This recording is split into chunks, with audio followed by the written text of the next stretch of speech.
અને જમણા હાથે ઊંધા હાથ કરીને મૂકવાનો વચ્ચોવચ. યસ, કમ્પ્લીટ પ્રભુ યાર. એ સદે પિંડ. હવે મોટો પિન મૂક્યો એને અડીને નાના પિન બધા મૂકવાના ક્લોકવાઇઝ. બરાબર, બધા પહેલી આંગળી અંગૂઠાથી પિન લેવાનું છે, આમ કરીને મૂકવાનું. કહો એટલે ઉભા રહો. તમારા એકબીજાને હાથ લગાવો, અર્થિંગ. હવે હાથ છોડવા નથી, એ નજીક આવો થોડા. હવે તમારા પિતાજી ગુજરી ગયા છે, પપ્પા નામ બોલીને મૂકવાનું. અસ્મદ પિંડ પિતા નામને એતદન ગોસ એસે પિંડ મદ તમ દિશામ. પિતાના પિતા દાદા નામ બોલી મૂકો. ઓમ એતદન ગોસ એસે પિંડ રેવાન દત્તસુ મનગત ભવતુ. બીજો પિંડ લેવાનો દાદાના પિતા, ત્રીજી પેઢી રેવાન દત્ત મસુદાસ એતદન ગોસ. આ ભાઈ ક્લોકવાઇઝ.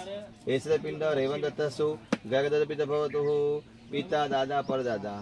હવે તમારા મમ્મી તો છે, સાંભળો, તમારા દાદીમાં, પપ્પાના મમ્મી તમારા દાદીમાં થાય. નામ બોલી મૂકો. એતદન ગોસ એસે પિંડ રેવાન દત્તસુ ગગદત્ત પિતા ભવતુ. દાદીની સાસુમાં. ઓમ એતદન ગોસ એસે પિંડ રેવાન દત્તસુ ગગદત્ત પિતા ભવતુ. બસ એની સાસુમાં. ગંગા જમના સરસ્વતી એસદે પિંડ. સરખા કર દો પિંડ, ગોલ રાઉન્ડમાં એકદમ.